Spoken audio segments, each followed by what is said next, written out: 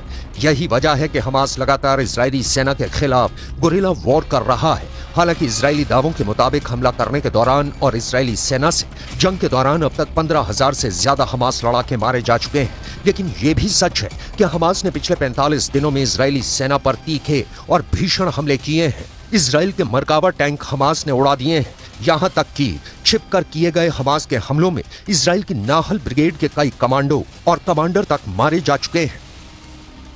500 घंटे पहले तक इजरायली सेना गाजा में भीषण हमले कर रही थी, जिन्हें देखकर साफ कहा जा सकता था कि हमास का खात्मा कुछ ही हफ्तों में हो जाएगा। सेंट्रल गाजा के नुसेरात इलाके में इजरायली फोर्सेस के ऑपरेशन को अब तक का सबसे खूनी हमला माना बताया गया था। 300 घंटे पहले इस ऑपरेशन के दावों के मुताबिक नुसेरात इलाके में इजरायली हमले में दर्जनों हमास लड़ाके मारे गए हैं। नुसेरात के इस इलाके में हुए ऑपरेशन में इजराइल ने 4 बंधकों को छुड़ा लिया था, लेकिन इस हमले में हमास के साथ साथ बहुत बड़ी संख्या में फिलिस्तीनी भी मारे गए थे। इजराइल के हमले में 280 से ज्यादा फिलिस्तीनी जहां मारे गए थे, तो वहीं 400 के करीब फिलिस्तीनी बुरी तरह से घायल हुए। हमास के खिलाफ इस ऑपरेशन में इजराइल की स्पेशल फोर्स का एक कमांडर भी मारा गया था। चश्मदीदों के मुताबिक इजराइल के हमले के बाद फिलिस्तीनी पुरुष, महिलाओं और बच्चों के शत विक्षित शव मार्केट और मस्जिद के आसपास बिखरे पड़े थे। इजरायली सेना के दावों के मुताबिक हमास ने इजरायली बंधकों को 2 अलग-अलग अपार्टमेंट ब्लॉक में रखा था, जिन्हें छुड़ाने के लिए इजरायली सेना ने जमीन और आसमान से हमले किए।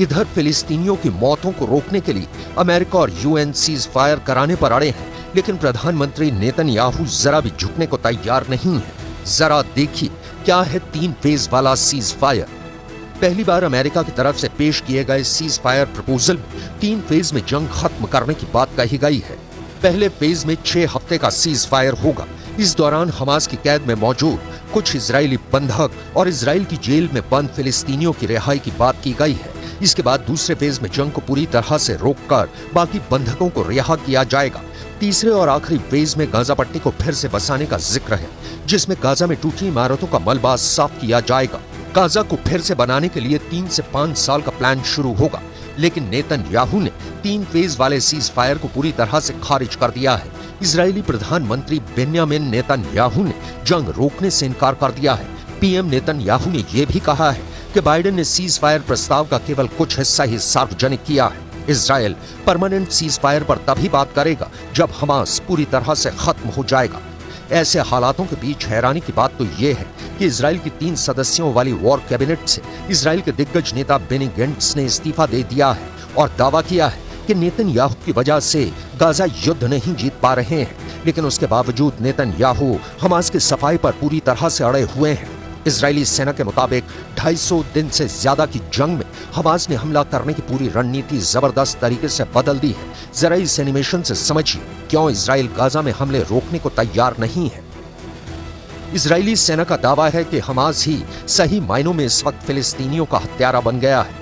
दावों के मुताबिक दक्षिणी गाजा और सेंट्रल गाजा के जिन हिस्सों में फिलिस्तीनियों ने शरण ले रखी है, हमास उन्हीं जगहों से इजरायली सेना पर हमले कर रहा है। इजरायली सेना जैसे ही हमास के खिलाफ जमीनी और हवाई हमले करता है तो हमले की चपेट में फिलिस्तीनियों के बच्चे, महिलाएं, बुजुर्ग आ रहे हैं और उसकी वजह से भारी संख्या में फिलिस्तीनी मारे जा रहे हैं। इजराइल की स्पेशल फोर्स और F-35 जैसे लड़ाकू विमानों से गाजा पर हमले हो रहे हैं, जिसकी वजह से हमास लड़ाकों के साथ साथ फिलिस्तीनी मारे जा रहे हैं। हमास ने फिलिस्तीनियों को इजरायली हमलों के खिलाफ मानव ढाल बना लिया है। अब इजराइल दोहरी चुनौती में फंस चुका है। एक तरफ उसकी सेना पर हमास के सफाए का भारी दबाव है, तो वहीं दूसरी तरफ इजरायली सैनिकों की मौत ना हो, इसको लेकर सरकार के अंदर और बाहर जबरदस्त प्रेशर है। ऐसे हालात में इजराइल हमास के साथ साथ फिलिस्तीनियों की हो रही मौतों की जरा भी परवाह नहीं कर रहा है और वो अब किसी भी कीमत पर गाजा जंग जीतना चाहता है।